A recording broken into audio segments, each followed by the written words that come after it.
إن الحمد لله نحمده ونستعينه ونستغفره ونتوب إليه ونعوذ بالله من شرور أنفسنا وسيئات أعمالنا من يهده الله فلا مضل له ومن يضلل فلا هادي له وأشهد أن لا إله إلا الله وحده لا شريك له وأشهد أن محمدًا عبده ورسوله صلى الله عليه وآله وصحبه وسلم تسليما كثيرا أما بعد. En cette soirée du 11 de Rabi' al-Thani de l'année 1444 de la Hijra du prophète sallallahu alayhi wa sallam, correspondant au 5 novembre 2022 du calendrier grégorien. Nous continuons l'étude des mafatih, des clés qu'Ibn Qayyim évoque, et nous nous sommes arrêtés lorsque il dit wa miftahu l'isti'dad lil akhira qisarul amal. Et la clé de la préparation à l'au-delà, c'est le fait de réduire son espoir quant au dunya. La clé de la préparation à l'au-delà, c'est le fait, ou réside dans le fait de réduire ton espoir et ton attachement au dunya. Et ce soir, j'aimerais évoquer les deux clés qui suivent, car elles vont dans le même sens. Il dit suite à cela wa miftahu kulli khayr ar-raghbatu fillahi wad-dar al-akhirah. Et la clé de tout bien réside dans le fait de désirer fortement Allah subhanahu wa ta'ala, la rencontre avec Allah, ainsi que l'au-delà, la demeure dernière. Donc ce point-là, il est en liaison avec le point qui le précède. Puis le point qui suit, il dit wa miftahu kulli sharr hubbu ad-dunya wa tulul amal. Et la clé de tout mal, c'est très certainement l'amour éperdu du dunya, un amour fou. Lorsque le dunya s'installe dans le cœur du serviteur, et tulul amal est le fait d'espérer vivre longtemps dans le dunya pour le dunya. Le fait d'espérer vivre longtemps dans le dunya pour le dunya. Pas vivre longtemps dans le dunya pour se préparer mieux pour l'au-delà. Vivre dans le dunya juste pour les jouissances éphémères du dunya. Pouvoir goûter encore un moment à cela. Ça, c'est la clé de tout mal. Miftahu kulli sharr. Et l'ikhwa, ces trois points-là ont un lien évident entre eux. Et c'est par ces points-là qu'Ibn Qayyim va clore en fait l'évocation des clés du bien. Ensuite, après cela, il va évoquer dans un paragraphe l'importance d'avoir conscience de tout ce qui a été évoqué, tout ce qu'on a lu auparavant, et que ceci, c'est la science même, c'est le socle du savoir. L'essence même du savoir, c'est de comprendre ces choses-là. Puis ensuite, il va évoquer les clés du mal. Il va évoquer les clés du mal. Ces clés-là, ces trois clés, la première, c'est celle qui t'enseigne comment te préparer pour l'au-delà. Et il te dit, la clé, c'est de réduire ton espoir quant à la vie du dunya et ton attachement à celle-ci. La deuxième, c'est la clé de tout bien. C'est-à-dire tout ce qui a été évoqué au préalable, ce qu'il t'a évoqué comme bien, la clé de tout cela, elle est où? Dans le fait de désirer la rencontre avec Allah. Plus l'homme désire rencontrer Allah, plus il est à la quête de savoir. Plus l'homme désire rencontrer Allah, plus il est à la quête de mise en pratique. Plus l'homme désire rencontrer Allah, plus son âme est motivée à s'adonner à ce qui plaît à Allah et à s'éloigner de ce qui déplaît à Allah. Il dit, la clé de tout bien, c'est le fait de désirer fortement la rencontre avec Allah et de désirer la demeure dernière. Et la clé de tout mal, c'est le fait d'aimer éperdument le dunya et d'espérer vivre longuement dans le dunya pour le dunya. Pour expliquer ces trois points-là, j'ai trouvé dans les paroles d'Ibn al-Qayyim une parole et un chapitre dans un de ses livres où il explique cela. Donc on va avoir recours à l'explication de l'auteur indirectement de sa propre parole, par l'évocation de cela, ou l'évocation, un détail qu'il fait de ces points-là, dans un autre livre, dans son livre, célèbre livre Al-Fawaid. Il dit dans Al-Fawaid, rahmatullahi alayh, fa'idatun. لا تتم الرغبة في الآخرة إلا بالزهد في الدنيا ولا يستقيم الزهد في الدنيا إلا بعد نظرين صحيحين. Il dit, il n'est pas possible de développer dans le cœur du serviteur le désir ardent de l'au-delà, si ce n'est par le biais de l'ascétisme quant au dunya, du fait de se distancer du dunya. Plus tu vas te distancer du dunya, plus tu vas ôter le dunya de ton cœur, plus il y aura de la place pour l'au-delà. Et plus le dunya va s'enraciner dans ton cœur, moins tu vas désirer l'au-delà, et moins tu vas y penser. Il dit, il n'est donc pas possible de compléter et de réaliser pleinement le désir de l'au-delà, si ce n'est par le fait de se distancer du dunya.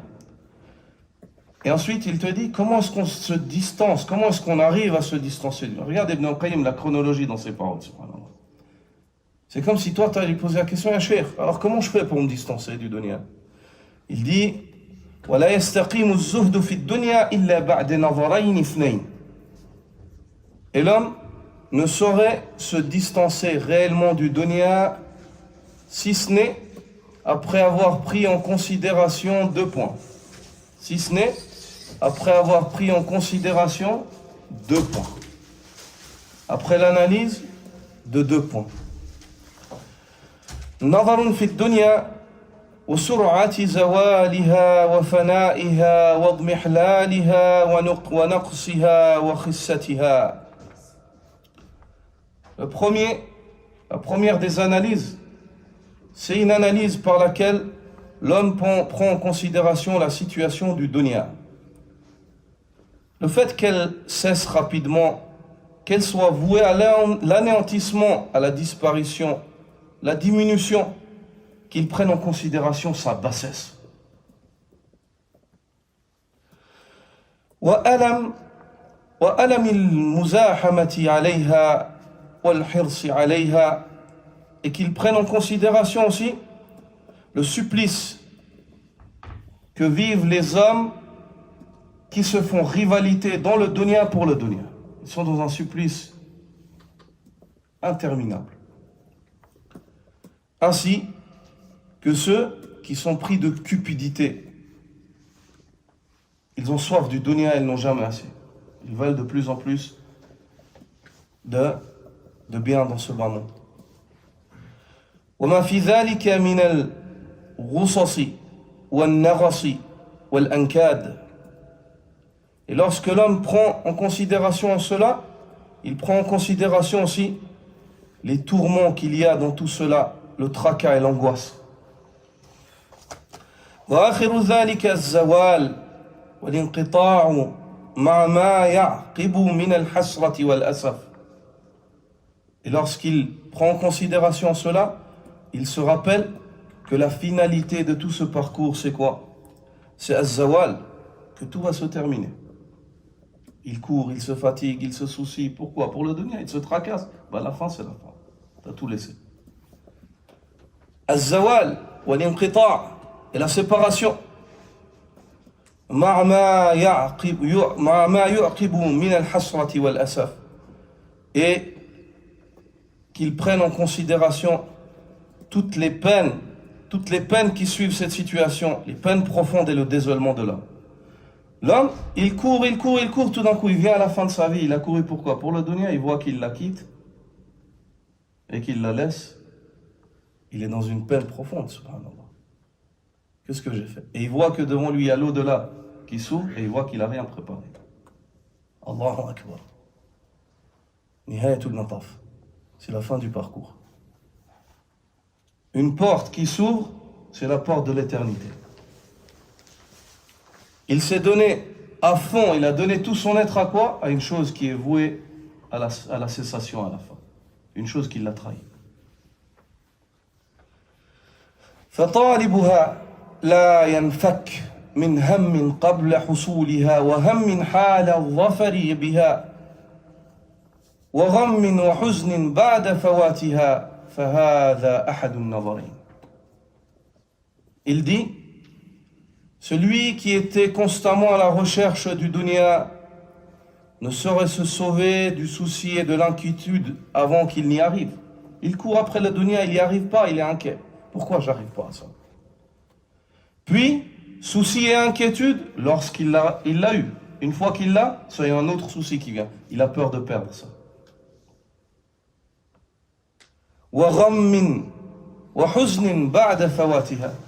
Puis il est frappé de peine et de tristesse lorsque le dunya s'en va. Il dit ça, c'est un des premiers, c'est le premier des deux points dont je vous demandais de prendre en considération d'Ibn al-Qayyim. Afin que vous vous réveillez, vous prenez en considération c'est quoi la réalité de ce dunya et combien est-ce que ça vaut la peine de s'affliger pour le dunya.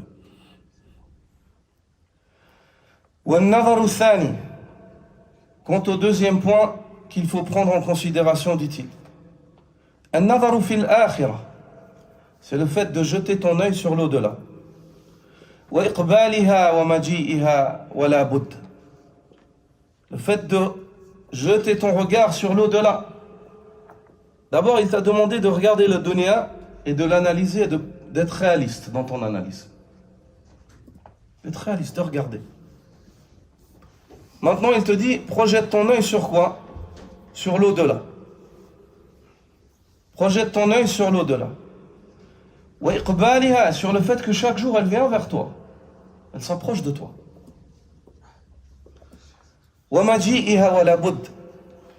Sur le fait qu'elle s'approche de toi et sur sa venue.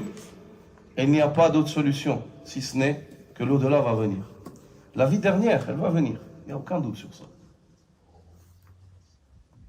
Et lorsqu'il dit le fait qu'elle vienne, il fait allusion peut-être à la parole d'Ali ibn Abi Talib radiyallahu ta'ala anhu. Lorsqu'il dit ذهبت الدنيا مدبرة وأتت الآخرة مقبلة ولكل واحدة منها بنين. Le dunya, chaque jour il s'en va en te tournant le dos. Et l'au-delà, chaque jour, il s'approche en se dirigeant tout entièrement vers toi. Et à chacune d'entre elles, des héritiers, des enfants. Sois donc, dit Ali, sois donc, fakun min abna'i al-akhirah wa la takun min abna'i ad-dunya. Sois donc des héritiers, des enfants de l'au-delà, et ne sois pas des enfants du dunya, des héritiers du dunya. Pourquoi? Car le dunya, elle te tourne le dos, elle s'échappe.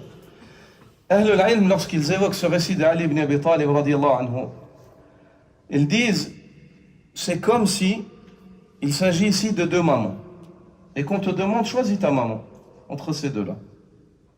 Est-ce que tu choisis une maman qui te tourne le dos, qui te trompe avec des jouets pour que tu t'amuses, elle les jette derrière son dos comme ça, puis elle s'en va pour te laisser? Ou est-ce que tu choisis une maman qui vient vers toi et t'entoure de toutes parts? C'est laquelle de ces deux mères qui mérite qu'on s'occupe d'elle et qu'on lui porte attention? Très certainement, c'est l'au-delà. C'est celle qui vient vers toi. Ibn al-Qayyim dit, deuxième analyse, c'est l'analyse de l'au-delà. Analyse donc l'au-delà et sa situation, et le fait qu'elle vienne, elle s'approche chaque jour un peu plus, elle arrivera à la bout. Viendra ce moment, il n'y a pas d'autre situation, il n'y a pas d'autre solution. Il dit, regarde donc, والنظر في دوامها وبقائها وشرف ما فيها من الخيرات والمسرات.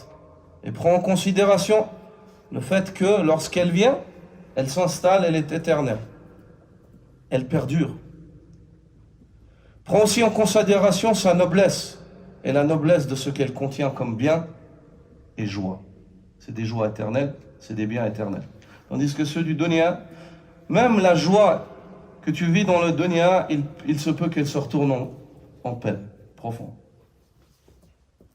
Combien de personnes se sont réjouies le jour de leur noce, de leur mariage, et ce mariage-là s'est retourné en peine profonde? Combien de personnes se sont réjouies, et qu'Allah nous préserve ainsi que nos descendants, se sont réjouis de la venue de leurs enfants, Et cet enfant-là, ça a été la cause de son tourment. Qu'Allah Azza wa Jal guide les enfants et les préserve de cette situation, du fait d'être la cause du tourment de leurs parents. Ya Rabbal Alamin. Ayyuha al-ikhwa, ceci est une réalité. Tandis que dans l'au-delà, la joie, c'est la vraie joie. Le bonheur, c'est le vrai bonheur. Le bien que tu possèdes, c'est un vrai bien. Il ne te cause aucun mal. Il n'y a pas de mauvais côté. والتفاوت الذي بينه وبين ما ها هنا التفاوت الذي بينه وبين ما هنا et qu'ils prennent donc en considération la différence qu'il y a entre l'au-delà et la vie dans laquelle tu es en train de vivre, comme nous venons d'évoquer. Fais ces comparaisons de la joie, des biens, des jouissances. فهي كما قال الله سبحانه, l'au-delà est comme Allah subhanahu wa ta'ala nous l'a décrit. والآخرة خير وأبقى, et l'au-delà est bien meilleur et d'une plus longue durée. فهي خيرات كاملة دائمة, l'au-delà, elle est parée de biens qui sont parfaits et qui sont continus. Jamais il ne s'interrompt. وهذه خيالات ناقصة. Quant au bien ici-bas, ce sont des illusions qui sont manquantes. منقطعة مضمحلة. Des illusions qui sont manquantes, qui vont cesser et qui sont en décadence constante. فإذا تم له هذان النظران آثر ما يقتضي العقل إيثاره وزهد فيما يقتضي الزهد فيه. Et lorsque l'homme prend en considération ces deux situations, la situation du dunya qui a été évoquée au début, la situation de l'au-delà qui vient de t'être évoquée, Ibn Qayyim dit, ces deux visions-là, ces deux compréhensions, elles font naître, elles font surgir chez le serviteur le fait de préférer ce que la bonne raison devrait préférer. Quand tu as compris ce qu'est le dunya et ce qu'est l'au-delà, ben maintenant c'est vite fait le calcul. Tu peux pas me dire que ouais, je préfère le dunya.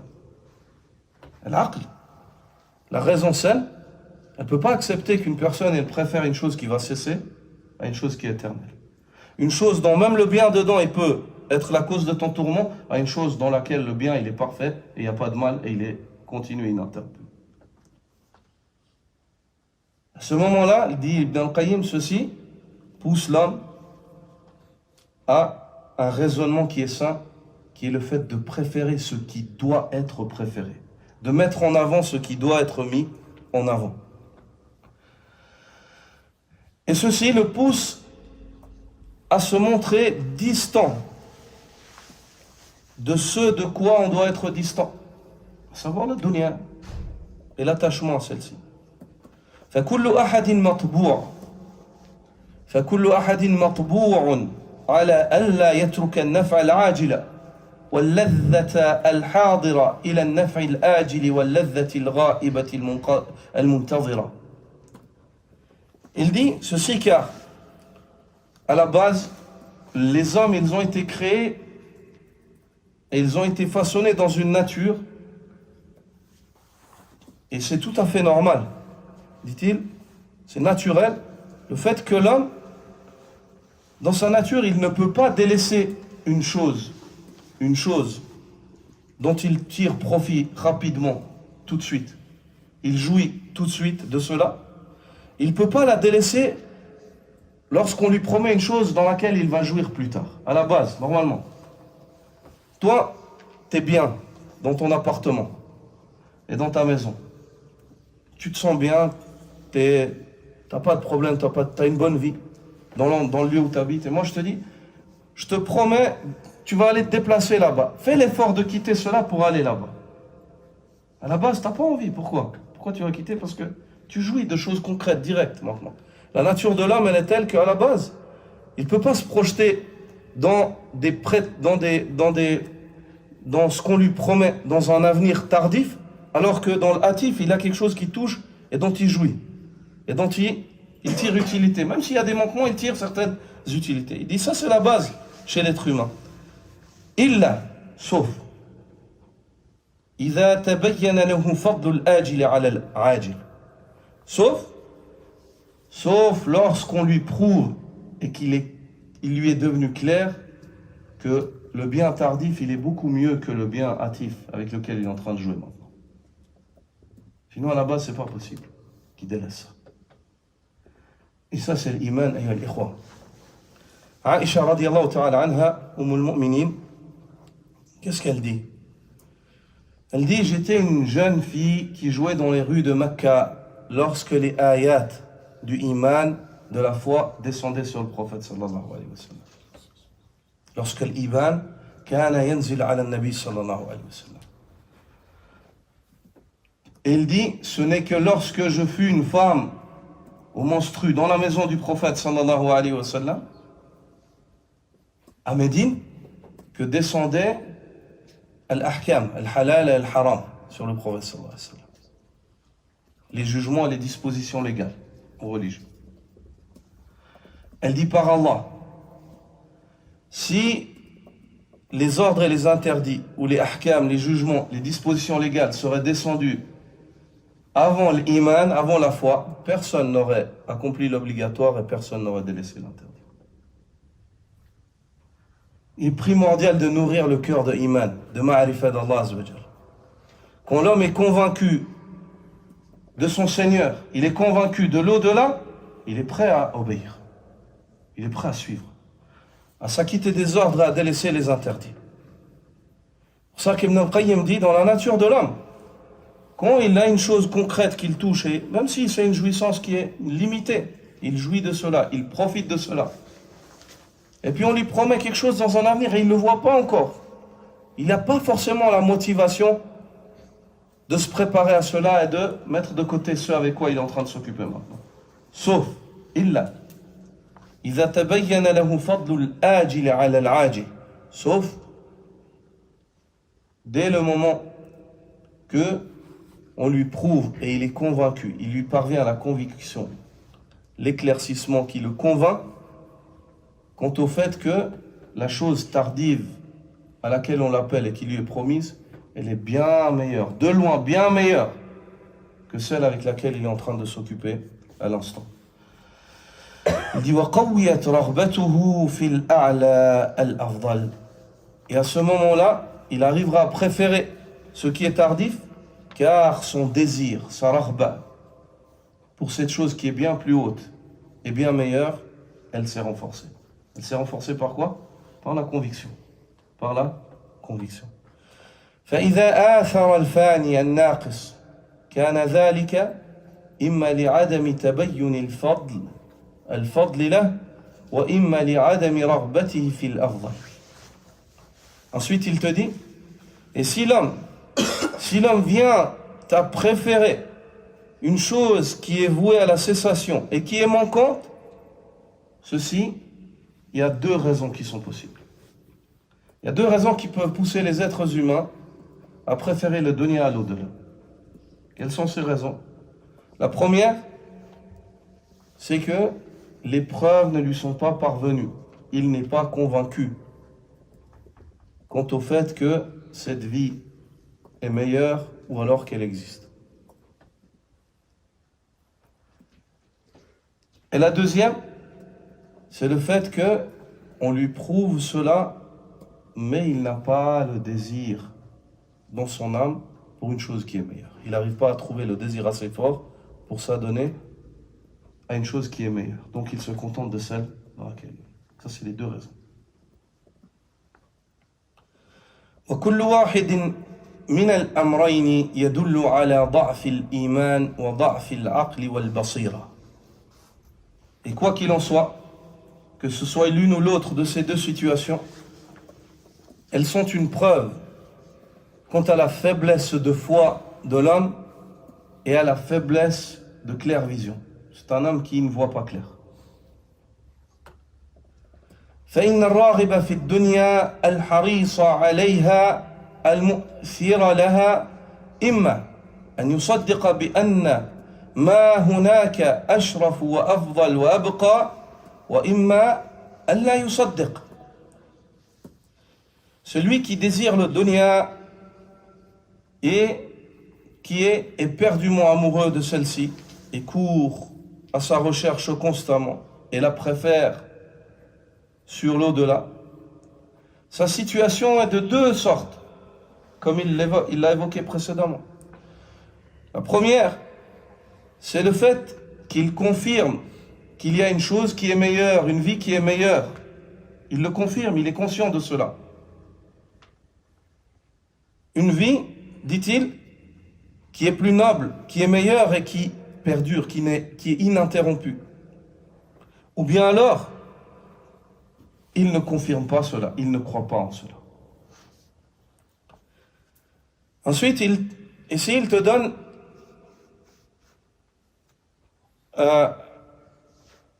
il développe sur la situation de ces deux cas. Il dit وإما ألا يصدق فإن لم يصدق بذلك كان عادما للإيمان رأسا. Ou bien alors, il ne croit pas en l'au-delà. Et s'il ne croit pas en l'au-delà, il a perdu la tête de la foi. Il n'y a même pas de foi chez cet homme-là. Personne qui doute qu'on sera ressuscité. Ça, c'est la croyance des polythéistes mécois à l'époque. Et de ceux qui renient. Allah Azza wa Jalla dit زعم الذين كفروا ألا يبعثوا. Ceux qui ont mécru, ils prétendent qu'ils ne seront pas ressuscités. Ils ont dit au prophète sallallahu alayhi wa sallam أَإِذَا مِتْنَا وَكُنَّا تُرَابًا وَعِظَامًا. Ah, doutez, comment? Parce que si on meurt, nos corps vont se transformer en poussière et en eau. Est-ce qu'Allah Azza wa Jalla va nous ramener? Est-ce qu'Allah va nous ramener? Ils ont douté de la résurrection. Donc ici Ibn al-Qayyim dit Ma la yusaddiq,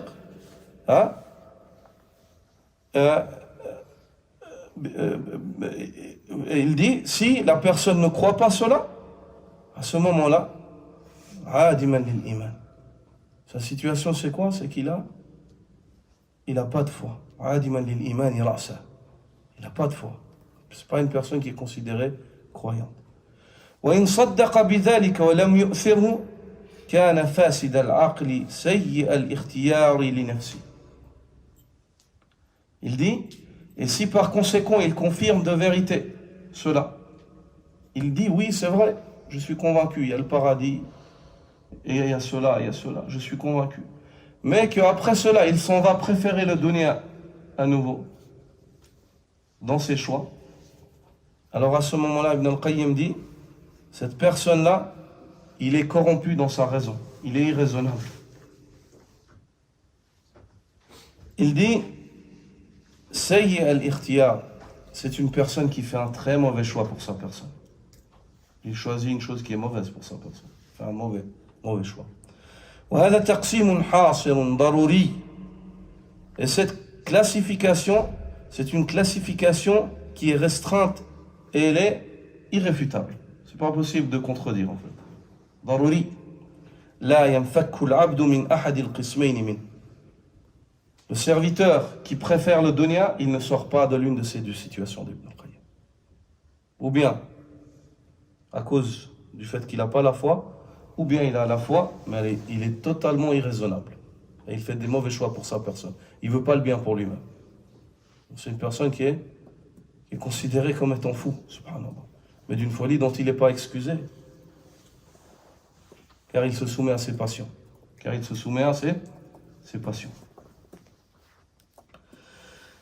Il dit فإيثار الدنيا على الآخرة إما من فساد في الإيمان وإما من فساد في العقل. Le fait de préférer le dunya à l'au-delà, ceci émane de la corruption de l'homme en matière de foi. Il n'a pas la foi. Ou alors de la corruption de l'homme en matière de raison, il est irraisonnable. وما أكثر ما يكون منهما. Et combien sont nombreux ceux qui sont dans l'une de ces deux situations. Ibn al-Qayyim. ولهذا نبذها رسول الله صلى الله عليه وسلم وراء ظهره هو وأصحابه.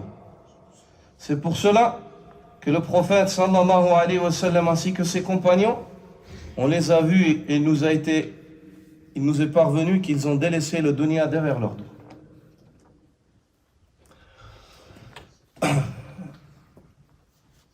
وَصَرَفُوا عَنْهَا قُلُوبَهُمْ. Et ils ont détourné du dunya leur cœur. وَطَرَحُوهَا وَلَمْ يَأْلَفُوهَا. Et ils l'ont jeté, ils l'ont méprisé et ils ne se sont pas attachés à elle. وَهَجَرُوهَا وَلَمْ يَمِيلُوا إِلَيْهَا. Et ils se sont distancés d'elle et ils ne se sont pas inclinés à la recherche de celle-ci. وَعَدُّوهَا سِجْنًا لَا جَنَّةً. Et ils l'ont considérée comme une prison et non comme un paradis. Ils l'ont considérée comme une prison et non comme un paradis. Ayyuha al-ikhwa, dans cette parole, il fait sûrement allusion au hadith du prophète sallallahu alayhi wa sallam, rapporté par Abu Huraira radiyallahu ta'ala anhu dans le Sahih de l'imam Muslim, lorsque le prophète sallallahu alayhi wa sallam dit Ad-dunya sijnul mu'mini wa jannatul kafir. Le dunya, ce dunya est la prison du croyant et le paradis du mécréant. La prison du croyant et le paradis du mécréant. Et ce récit-là, il y a un autre récit qui l'explique très bien. Où il est dit que le grand savant Ibn Hajar al-Asqalani, Sahib al-Fath, rahmatullahi alayh, qui était pendant une période Qadi al-Qudat. C'était un juge à la Cour suprême. Une personne donc qui avait des moyens, qui avait des personnes à son service, qui avait une vie aisée pendant cette partie de sa vie. Lorsqu'il passait dans un marché avec ses servants, il passait à un juif le voit. Et le juif lui dit à ce moment-là, il dit Alam yaqul nabiyukum sallallahu alayhi wa sallam Alam yaqul nabiyukum ad-dunya sijnul mu'min wa jannatul kafir.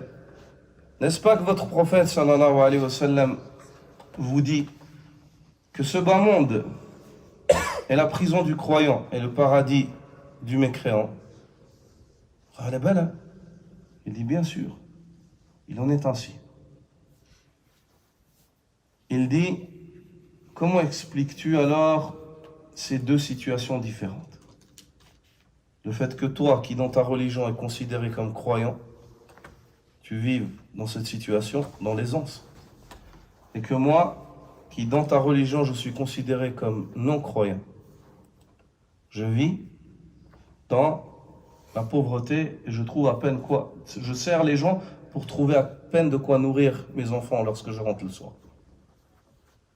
Regarde la réponse du alim. Il dit, il en est ainsi, comme l'a dit le prophète sallallahu alayhi wa sallam. Quant à la situation dans laquelle النعيم الذي أنت تراني فيه باعتبار ما أعد الله للمؤمنين في الجنة فهو سجن لي. Quant aux délices dans lesquelles tu penses me voir par rapport à ce qu'Allah Azza wa Jal a préparé aux croyants dans le paradis, c'est une prison. J'attends que d'y sortir. Amma al-azab alladhi anta tara nafsaka fi. Quant au châtiment dans lequel tu penses te trouver et tu vois que tu subis en fait, dans les difficultés dans lesquelles tu es, par rapport à ce qu'Allah Azza wa Jal a préparé à ceux qui renient la foi, c'est un paradis. Qui arrête le son de son téléphone? Il y a un téléphone qui sonne. Arrêtez le son tout de suite, Inch'Allah. Quant au supplice dans lequel tu me vois vivre, dans lequel tu vis et dont tu vis cela comme un supplice, par rapport à ce qu'Allah a préparé à ceux qui renient la foi dans l'au-delà, ceci est un paradis. Ceci est un paradis. C'est-à-dire, par rapport au châtiment qu'Allah leur a préparé dans l'au-delà, c'est un paradis. Il est dit que là, sur cette parole-là, il a fait la shahada.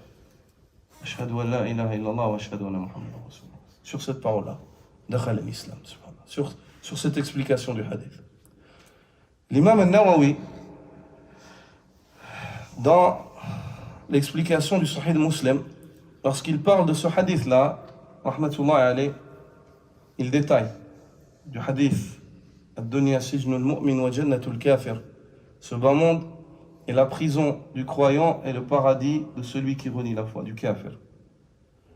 Il dit, rahmatullahi alayh, ce bas monde est une prison pour le croyant car elle le freine des désirs.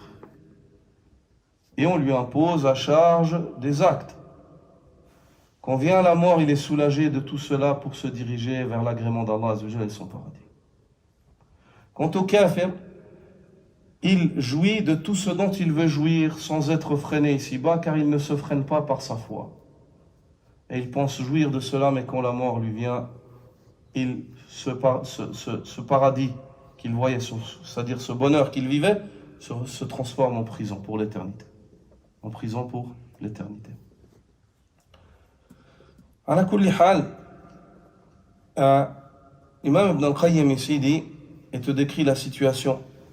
Il est sahaba du prophète sallallahu alayhi wa sallam. Pourquoi est-ce qu'ils ont délaissé le dunya? Pourquoi est-ce qu'ils ont réussi? Pourquoi le prophète sallallahu alayhi wa sallam, il a mis derrière son dos ce dunya? Il n'avait pas d'importance. Il dit, c'est comme s'il veut dire, parce qu'ils ont pris en considération ces deux points. Ils ont connu le dunya. Et ce qu'il y avait en elle, ils savaient. Ils ne se laissaient pas tromper par elle. Et ils connaissaient l'au-delà. Et ce qu'Allah promet en celle-ci, ils étaient convaincus.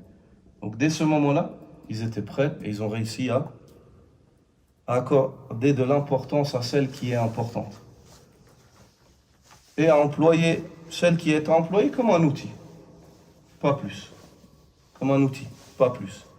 Et c'est pour cela qu'il dit « Sarafu anha qulubahum » Ils ont détourné leur cœur de celle-ci. Ces récits-là ne veulent pas dire aux croyants que tu n'as pas le droit de travailler, d'étudier, de faire du commerce. On sait que parmi les sahaba, il y avait des hommes qui étaient riches, Abdurrahman ibn Auf, et dont leur richesse, il l'a employée dans la voie d'Allah.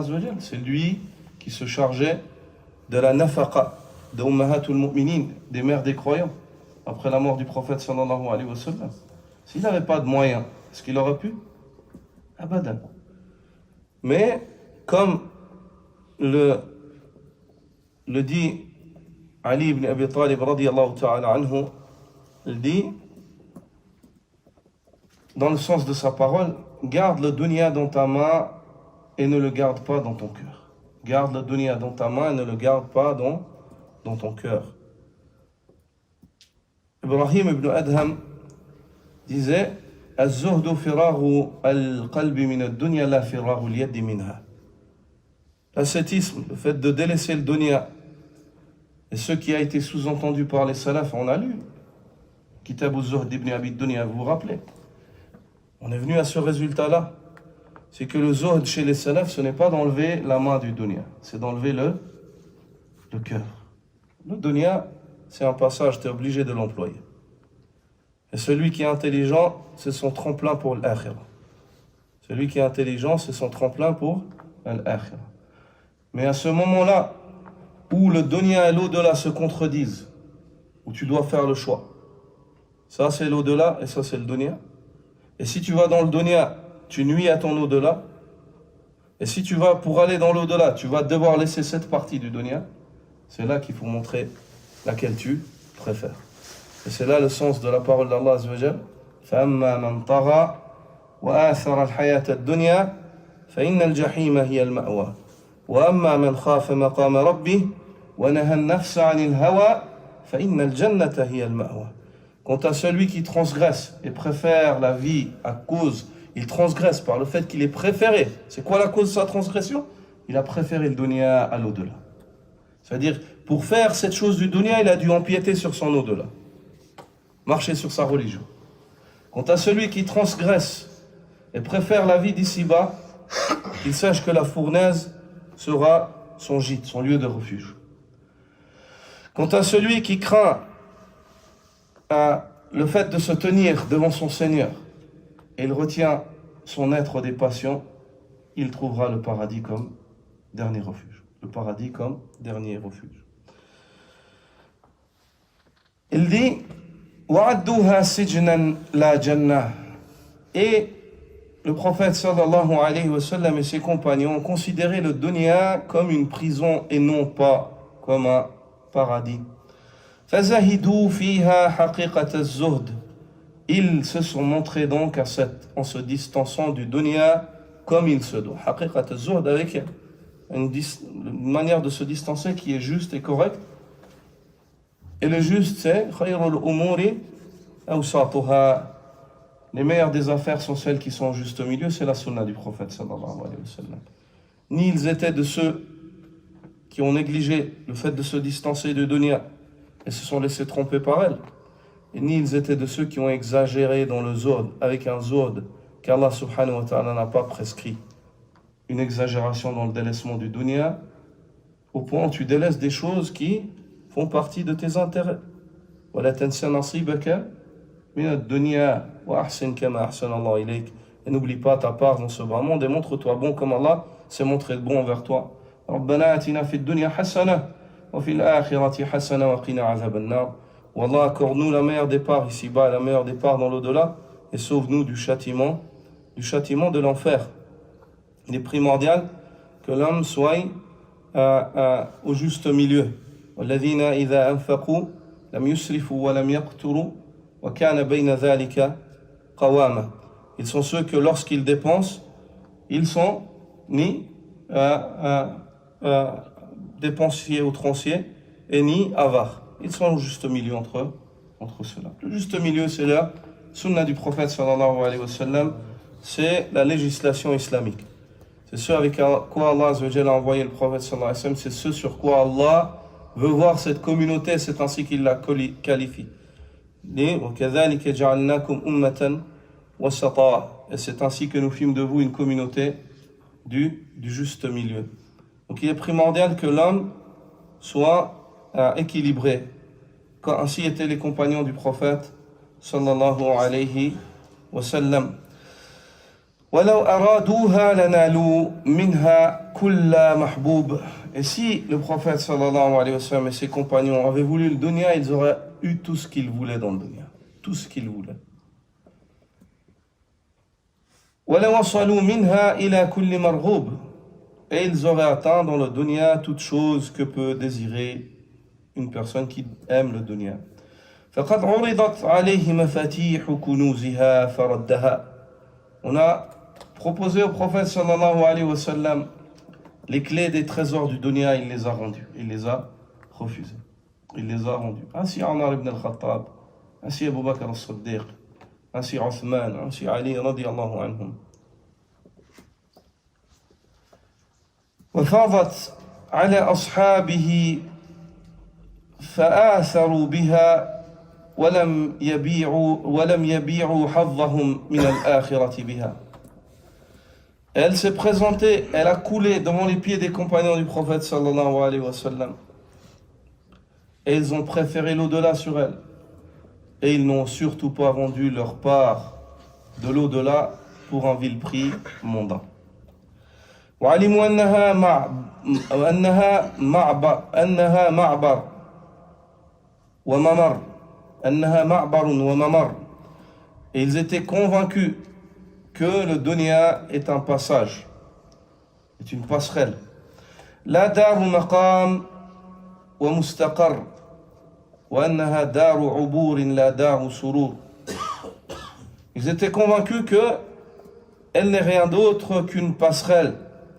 Elle n'est pas une demeure de stabilité et d'éternité. Elle est la demeure par laquelle l'homme passe. Elle n'est pas la demeure du bonheur. Elle n'est pas la demeure du bonheur. وأنها سحابة صيف تتقشع عن قليل. Et que le dunya est comme l'exemple de nuages d'été. Il passe et il se dissipe très rapidement. وخيال طيف ما استتم الزيارة حتى آذن بالرحيل. Elle est comme l'exemple d'illusion que l'homme voit durant un rêve, qui avant même de se compléter, il est appelé à s'en aller. Avant même de se compléter, il est appelé. Allah, rahimahullah. Quelle description, quelle parole Ibn al-Qayyim percutante, subhanallah. Qu'Allah subhanahu wa ta'ala le récompense en bien et lui fasse miséricorde. قال النبي صلى الله عليه وسلم ما لي وللدنيا إنما أنا كراكب قال في ظل شجرة ثم راح وتركها. Qu'ai-je donc à faire de ce dunya, dit le prophète sallallahu alayhi wa sallam. Ibn al-Qayyim maintenant évoque un hadith. Dit le prophète sallallahu alayhi wa sallam a dit, qu'ai-je donc à faire de ce dunya, alors que mon exemple en celle-ci est comme l'exemple d'un cavalier. قال في ظل شجرة قال قيلولة. Il s'est assoupi un moment sous l'ombre d'un arbre, puis ثم راح وتركها, puis il a repris son voyage et il a délaissé cette ombre-là. Ça, c'est le dunya. Est-ce que quand toi, tu voyages et tu t'arrêtes sous l'ombre pour faire une petite sieste, est-ce que tu dis, ouais, cette ombre-là, je vais construire sous cette ombre, je vais bâtir, je vais m'attacher, je vais... Abadan. Quel exemple te donne le prophète sallallahu alayhi wa sallam du dunya? C'est une station. Dans un voyage, tu t'es arrêté. Quand tu t'arrêtes dans une station, une aire de repos, tu ne dis pas, je vais m'installer ici.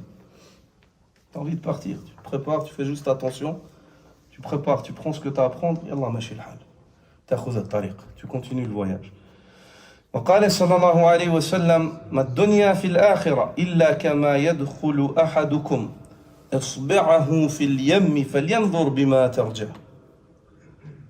Prophète sallallahu alayhi wa sallam, dans ce hadith qui a été extrait par l'imam Muslim dans son sahih, prophète sallallahu alayhi wa alihi wa sahbihi wa sallam dit, ad-dunya, par rapport à l'au-delà, est comme l'exemple de l'un d'entre vous qui introduirait son doigt dans al-yam. Al-yam huwa al-jam'u al-kabiru al-kathiru min al-ma.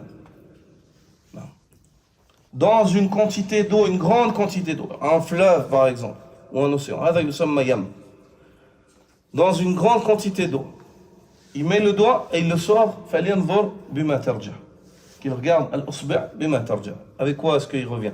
Ça c'est le dunya par rapport à l'au-delà. Donc l'au-delà, c'est comme cette quantité d'eau qui est constante. Le dunya, c'est quoi? Mets ton doigt, sors-le, qu'est-ce qui reste sur le doigt? Il reste rien. Ça c'est le dunya. Le prophète sallallahu alayhi wa sallam, dans ce hadith rapporté par l'imam Muslim. Ensuite, Ibn al-Qayyim va évoquer un certain nombre de versets, et les versets qui évoquent la parabole entre le dunya et l'au-delà ne manquent pas dans le livre d'Allah. Il dit وَقَالَ خَالِقُهَا سُبْحَانَهُ. Et le créateur de ce dunya, gloire à lui, te dit إنما مثل حياة الدنيا مثل حياة الدنيا كماء أنزلناه من السماء فاختلط به نبات الأرض مما يأكل الناس والأنعام حتى إذا أخذت الأرض زخرفها وزينت وظن أهلها أنهم قادرون عليها أتاها أمرنا ليلا أو نهارا فجعلناها حصيدا كأن لم تغن بالأمس كذلك نفصل الآيات لقوم يتفكرون. Allah subhanahu wa ta'ala dit dans surat Yunus, certes l'exemple de la vie d'ici-bas est comme l'exemple d'une eau que nous fîmes descendre des cieux. Elle se mélangea à la végétation de la terre, cette végétation qui est consommée par la suite par les hommes ainsi que les bestiaux.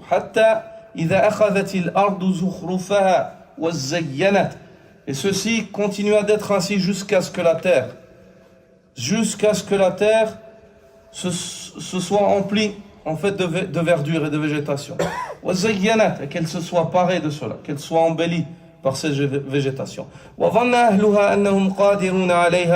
Et que les habitants de la terre se sont dit qu'ils ont totale possession et domination sur ce qu'ils voient. Masha'Allah, c'est mon jardin, on a cela, c'est bien, on est dans le bien, il n'y a plus de problème.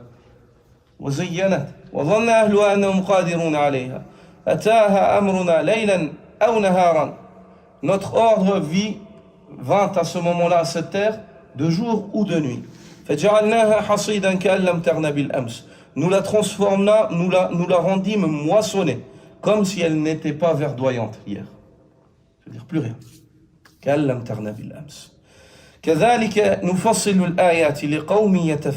Allah dit c'est ainsi que nous exposons nos signes à des gens qui réfléchissent. Ça, c'est le dunya. Ça, c'est le dunya. Tu as tout ce qu'il faut, tout va bien, tout marche bien. Tu voulais faire ta maison, tu voulais faire ci, tu voulais ci. Ah, ouais, c'est bon, j'ai ça, j'ai ci, j'ai ci. Marier les enfants, tout est là. Ouais. À ce moment-là, paf, c'est fini, il n'y a plus de dunya. Tu quittes. Ou bien alors, il y a un malheur qui arrive et tout change. Ça chamboule. Comment tu t'attaches? Comment est-ce que tu penses, tu espères trouver et reposer ton repos dans ce... Repose ton cœur sur Allah Azza wa Jalla wa dar al-akhirah. Le dunya passe dans le dunya. Quand Allah te donne quelque chose, sois reconnaissant. Quand Allah t'éprouve, sois patient. Khalas. Mamar. Passe dans le dunya, un pied la patience, l'autre pied la reconnaissance. Ton cœur et ton repos, sache qu'il est là-bas. In kunta mu'mina. Si tu es réellement croyant, sache que ton vrai repos, tu le trouveras là-bas. Ici, il n'y a pas. Dès qu'un problème il est réglé et que tu penses que l'horizon est calme, c'est là qu'il y a une épreuve qui arrive. Afin de vous mettre à l'épreuve, de mettre en évidence par ces épreuves qui est celui d'entre vous qui est meilleur en œuvre. Et le verset qui suit, Allah Azza wa Jal, après ce verset-là, dit, regarde, Wallahu yad'u ila daris salam wa yahdi man yasha'u ila siratin mustaqim. Après avoir évoqué le fait du dunya et sa situation, il dit, Wallahu yad'u ila daris salam. Et Allah vous invite à la demeure de la paix, au paradis.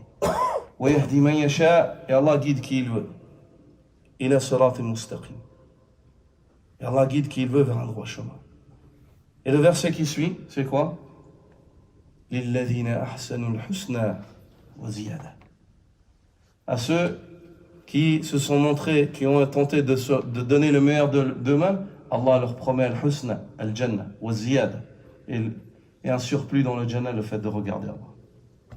Il y a de la chronologie des ayats dans le Coran. Chronologie, c'est des doros. Tu lis le Coran, tu as un dars en face de toi. C'est une exhortation d'Allah subhanahu wa ta'ala. d'Allah subhanahu wa ta'ala.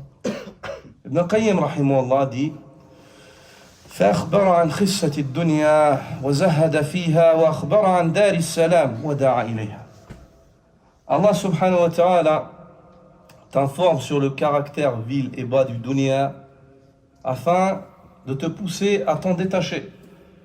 Et il t'informe sur la demeure de la paix afin de t'y inviter. Après avoir lu ces deux versets-là, il dit cette parole.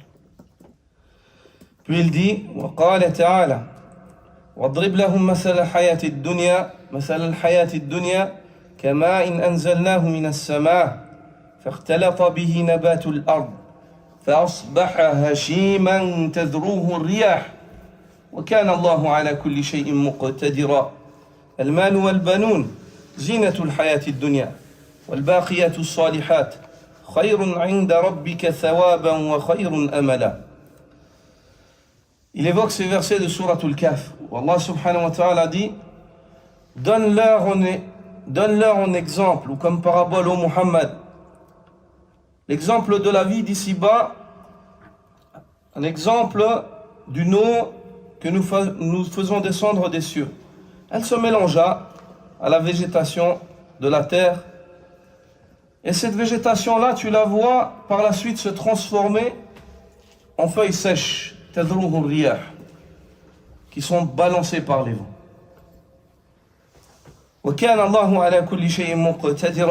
Et Allah subhanahu wa ta'ala est très certainement doté d'une capacité totale sur toute chose. Ensuite,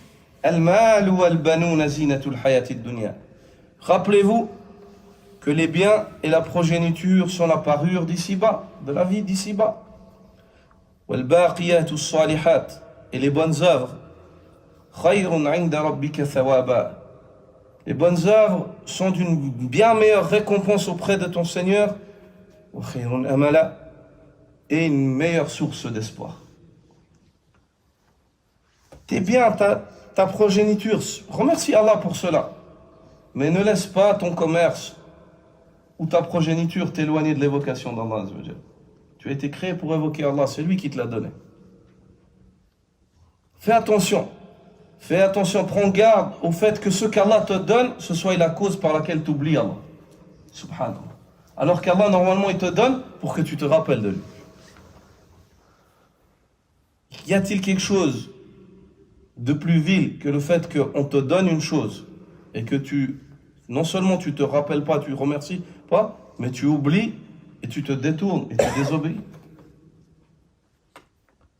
Ibn al-Qayyim évoque la parole d'Allah subhanahu wa ta'ala dans Surat al-Hadid, lorsqu'Allah azza wa jalla dit: i'lamu annama al-hayatu ad-dunya la'ibun wa lahu wa zinatun wa tafakhurun baynakum wa takathurun fil amwali wal awlad kamathali ghaythin a'jaba al-kuffara nabatuhu thumma yahiju fatarahu musfarra thumma yakunu hutama وفي الآخرة عذاب شديد ومغفرة من الله ورضوان وما الحياة الدنيا إلا متاع الغرور.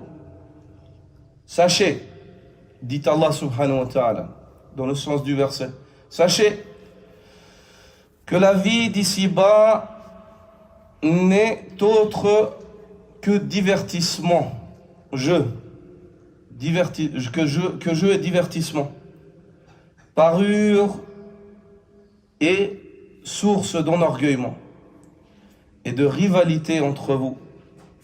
Vous concourez au bien ainsi que à la progéniture. Elle est comme l'exemple d'une pluie qui plaît au cultivateur, qui frappe la terre et l'emplit de verdure. Thumma tahiju. Elle frappe la terre, puis cette verdure croît. Fatarahu musfarra. Puis à ce moment-là, tu la vois, elle commence à jaunir. Elle commence à jaunir, elle manque d'eau. Thumma yakunu hutama. Puis elle se transforme en brindilles desséchées. Wa fil akhirah. Et après cela, dans l'au-delà, qu'est-ce qu'il y a? Azabun shadid. Rappelez-vous que dans l'au-delà, il y a un châtiment douloureux, ainsi qu'un pardon de la part d'Allah et un agrément. C'est-à-dire à toi de choisir. Tu veux oublier Allah, oublier l'au-delà, tu risques de rencontrer un châtiment. Tu veux prendre en considération la situation du dunya et ne pas oublier ce pourquoi tu as été créé, alors espère le pardon et l'agrément d'Allah subhanahu wa ta'ala. وَمَا الْحَيَاةُ الدُّنْيَا إِلَّا مَتَاعُ الْغُرُورِ. Et sachez que la vie d'ici-bas n'est qu'illusion et n'est qu'une jouissance illusoire.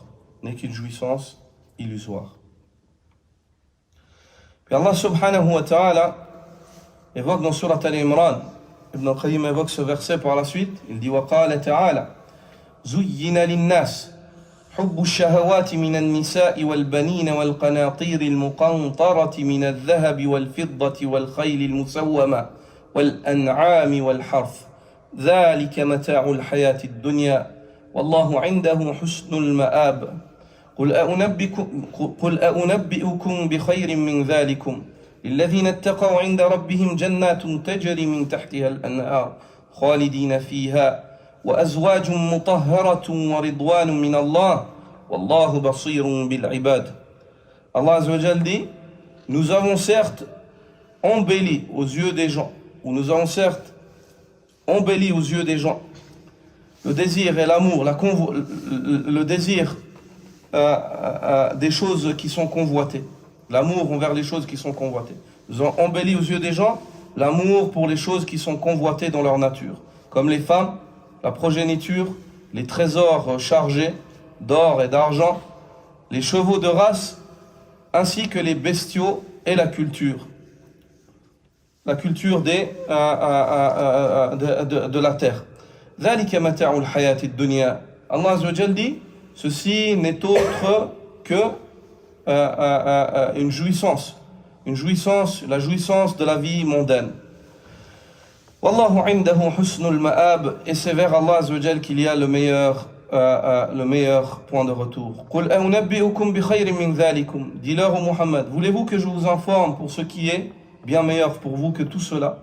Lilladhina ittaqaw 'inda rabbihim jannatun tajri min tahtiha al-anhar. Ceux qui sont pieux, il y a pour ceux qui sont pieux auprès de leur Seigneur des paradis, des vergers sous lesquels coulent des rivières. Khalidina fiha, ils y demeureront éternellement. Wa azwajum mutahhara, et ils auront là-bas des épouses qui sont pures, physiquement, moralement, sur toutes les coutures, subhanallah.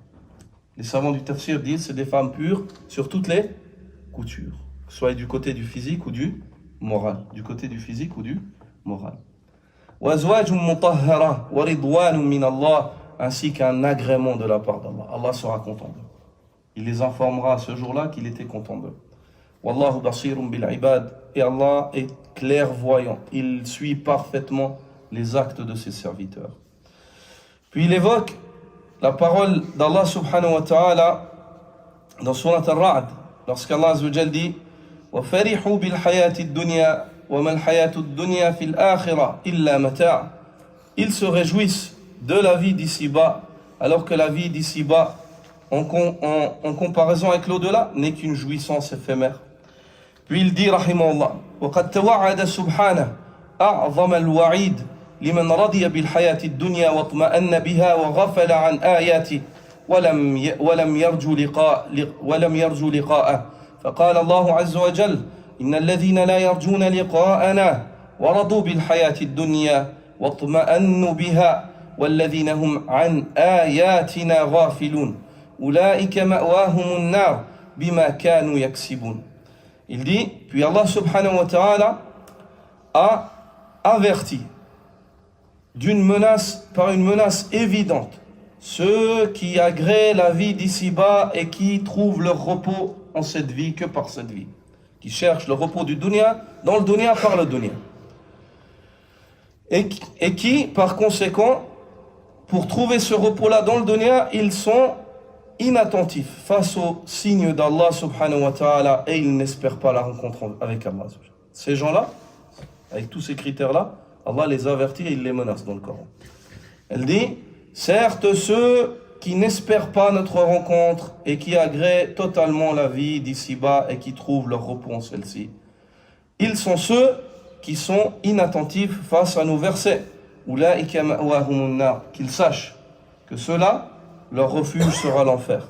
Bima kanu yaksibun, ceci conformément à ce qu'ils ont amassé, ce qu'ils ont fait et commis. وعير سبحانه من رضي بالدنيا من المؤمنين. Et Allah subhanahu wa ta'ala dit Ibn al-Qayyim, il a réprimandé celui parmi les croyants qui agrée le dunya en disant Ya ayyuhalladhina amanu ma lakum idha qila lakum firu fi sabilillahi thaqaltum ila al-ard raditum bil hayati ad-dunya min al-akhirah fama mata'u al-hayati ad-dunya fil akhirati illa qalil. Allah Azza wa Jal dit, ô vous qui avez la foi, qu'avez-vous donc à mouvoir qu'avec lenteur lorsqu'on vous dit accourez vers le chemin d'Allah? Qu'avez-vous donc à vous déplacer avec lourdeur, comme si vous êtes attaché à la terre, lorsqu'on vous appelle à la voix d'Allah Azza wa Jal? Thaqaltum ila al-ard araditum bil hayati ad-dunya. Seriez-vous donc de ceux qui agréent le dunya et trouvent leur repos et espèrent y vivre éternellement? Est-ce que vous êtes de ceux-là? Serez-vous donc de ceux qui préfèrent la vie d'ici-bas à l'au-delà? Sachez et rappelez-vous que les jouissances de la vie d'ici-bas en comparaison avec celles de l'au-delà sont minimes. ورضاه بها يكون تثاقله عن طاعة الله وطلب الآخرة. Ibn al-Qayyim dit, et c'est selon la quantité qu'il y a dans le cœur du serviteur de désir du dunya et d'agrément par rapport au dunya, c'est selon cette quantité-là qu'il y aura la lourdeur de ce serviteur face aux actes d'obéissance vis-à-vis d'Allah. Plus il est attaché au dunya et plus il désire le dunya, plus il est lourd dans l'adoration d'Allah. Et akhi, souvent des frères ils posent des questions. Ils disent, j'ai de la peine avec cet acte d'adoration, cet acte d'adoration. Ben réponds-toi, akhi. Détache-toi un peu du dunya. Détache ton cœur du dunya, tes préoccupations du dunya. Fasse en sorte que l'au-delà ce soit ta préoccupation. Lis sur le paradis, l'enfer, sur ce qui nous attend dans la tombe, lis ces versets-là. Si tu te plains de la lourdeur dans l'adoration d'Allah, Ibn al-Qayyim te dit, selon la quantité d'attachement au dunya qu'il y a dans le cœur du serviteur, si cette quantité elle est haute, comme ça, la lourdeur dans l'adoration elle sera conforme à cela. ويكفي بالزهد في الدنيا قوله تعالى أفرأيت إن متعناهم سنين ثم جاءهم ما كانوا يوعدون ما أغنى عنهم ما كانوا يمتعون ما أغنى عنهم ما كانوا يتمتعون. Allah subhanahu wa ta'ala dit dans Surat al-Shu'ara, que dis-tu au Muhammad? Il dit, Ibn al-Qayyim dit, il suffit pour te pousser à délaisser le dunya, la parole d'Allah Azza wa Jal dans Surat al-Shu'ara. Que vois-tu au Muhammad? Si nous leur accordions une jouissance de longues années, puis à la fin de cela, il leur viendra de toute façon ce par quoi ils étaient avertis. La fin du dunya et le jugement. Ma aghna anhum. En quoi est-ce que ça leur sera utile? Ce qui leur a été accordé comme jouissance. On leur donne des jouissances dans le dunya, longtemps. Il va de toute façon venir la fin de ce dunya. Quel sera le profit qu'ils ont tiré de ces jouissances qui leur ont été accordées? Ou bien, dit-il, la parole d'Allah Azza wa Jal, dans Surat Yunus à nouveau, وَيَوْمَ نَحْشُرُهُمْ كَأَنْ لَمْ يَلْبَثُوا إِلَّا سَاعَةً مِنَ النَّهَارِ يَتَعَارَفُونَ بَيْنَهُمْ. Et le jour où nous les ressusciterons, ils seront ressuscités et ils se verront comme s'ils n'avaient vécu dans le dunya qu'une heure dans la journée. يَتَعَارَفُونَ بَيْنَهُمْ. À ce moment-là, ils se reconnaîtront les uns les autres. Durant ce moment-là où on les ressuscitera, ils se reconnaîtront, ils se rappelleront qu'ils se sont vus. Puis les savants du tafsir disent, puis après cela, ce bref instant de reconnaissance, quand ils verront les difficultés de Yawm al-Qiyamah, plus personne ne connaîtra personne. Tu verras l'ami avec qui tu as vécu et tu étais là, ton frère, ainsi de suite. Personne ne connaît personne. Et kulli mri'in minhum sha'nun yughni.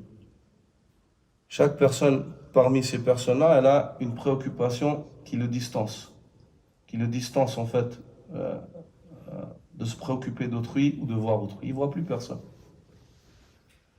Aussi la parole d'Allah subhanahu wa ta'ala, كأنهم يوم يرون ما يوعدون لم يلبثوا إلا ساعة من نهار بلاغ فهل يهلك إلا القوم الفاسقون.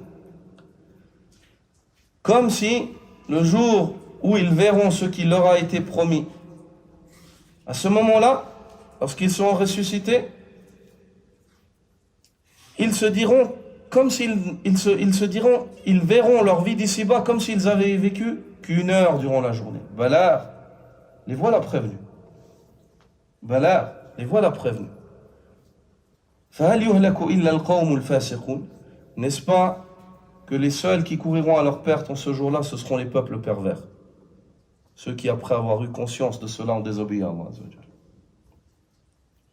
وقوله تعالى يسألونك عن الساعة أيان مرساها فيما أنت من ذكراها إلى ربك منتهاها إنما أنت منذر من يخشاها كأنهم يوم يرونها لم يلبثوا إلا عشية أو ضحاها. Et Allah Azza wa Jal, Ibn al-Qayyim évoque la parole d'Allah lorsqu'Allah dit, il t'interroge sur l'heure. Ayana Mursaha. Quand est-ce qu'elle va venir? Fima anta min dhikraha.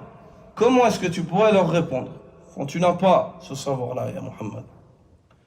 Ila rabbika muntahaha. C'est vers Allah subhanahu wa ta'ala que revient la connaissance du moment de l'heure.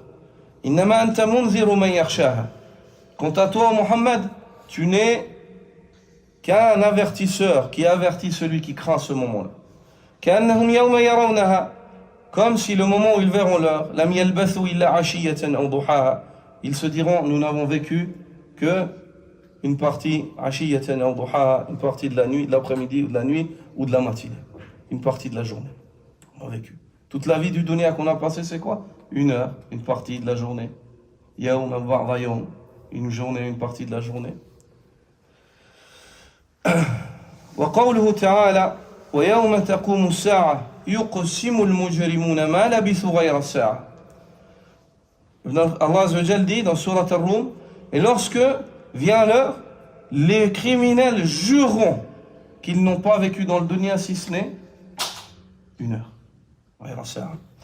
Ou bien la parole d'Allah Azza wa Jal dans Surat Al-Mu'minun, قال كم لبثتم في الأرض عدد سنين قالوا لبثنا يوما أو بعض يوم فاسأل العادين قال إن لبثتم إلا قليلا لو أنكم كنتم تعلمون.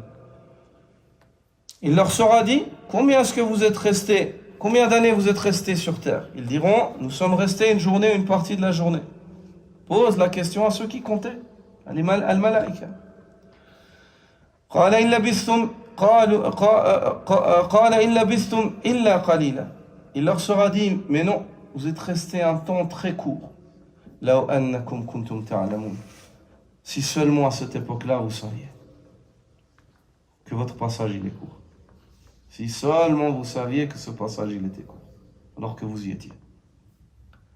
وقوله تعالى dans Surat Taha, يوم ينفخ في الصور ونحشر المجرمين يومئذ زرقا. Ce jour-là, nous soufflerons dans la trompe et nous ressusciterons les criminels zurqa, les yeux écartelés de peur. يتخافتون بينهم إن لبثتم إلا عشرا. Ils se diront en se chuchotant les uns les autres, par crainte, ils n'osent même plus parler à haute voix. إن لبثتم إلا عشرا. Vous avez vécu que 10 jours. 10 jours dans le dunya. نحن أعلم بما يقولون إذ يقول أمثالهم طريقة إن لبثتم إلا يوما. Nous savons bien mieux, nous savons très bien ce qu'ils disent lorsque les plus sages d'entre eux disent vous n'avez vécu qu'une seule journée, la journée du dunya. C'est pour cela, ayyuha al-ikhwa, que la vie de l'homme dans le dunya, la vie de l'homme dans le dunya et dans l'au-delà, elle est de combien de jours? 2. Un jour dans le dunya qui connaît un début, qui connaît une fin, un jour dans l'au-delà qui connaît un début mais qui connaît plus de fin. يا أيها الذين آمنوا اتقوا الله ولتنظر نفس ما قدمت لغد اليوم يوم غد اتقوا الله إن الله خبير بما تعملون. Ô vous qui avez la foi, craignez Allah et que chaque âme son cœur, elle fasse bien attention de ce qu'elle a préparé pour son lendemain. C'est-à-dire aujourd'hui, c'est aujourd'hui. Le lendemain, c'est demain. C'est quoi le lendemain? Aujourd'hui, c'est ta vie du dunya, où les jours défilent, mais c'est une seule journée. C'est une vie. Elle commence, elle se termine. Le lendemain, c'est une journée qui commence pour plus se terminer. Pour plus se terminer. Ça, c'est cette parole. Et sur cela, il clôt, après avoir lu cette parole, il dit Wallahu al-musta'an wa alayhi tuklan. Et Allah Azza wa Jal, c'est lui qu'on implore en aide, et c'est celui sur qui on se remet. Après avoir expliqué cela. Et cette parole dans Al-Fawaid, elle explique ces 3 points qu'on a évoqués au début du cours, qui, lorsqu'il dit, rahmatullahi alayh, dit Miftahul isti'dad lil akhirah qisarul amal. La clé de la préparation pour l'au-delà, c'est le fait de réduire ton espoir dans le dunya. Wa miftahu kulli khayr ar-raghbatu fillahi wad daril akhirah. Et la clé de tout bien, c'est le fait de désirer fortement la rencontre avec Allah et de désirer fortement l'au-delà. Wa miftahu kulli sharr. Et la clé de tout mal, hubbud dunya, l'amour éperdu du dunya. Wa tulul amal, est le fait de désirer vivre longuement dans le dunya pour jouir du dunya. Dans le dunya pour jouir du dunya.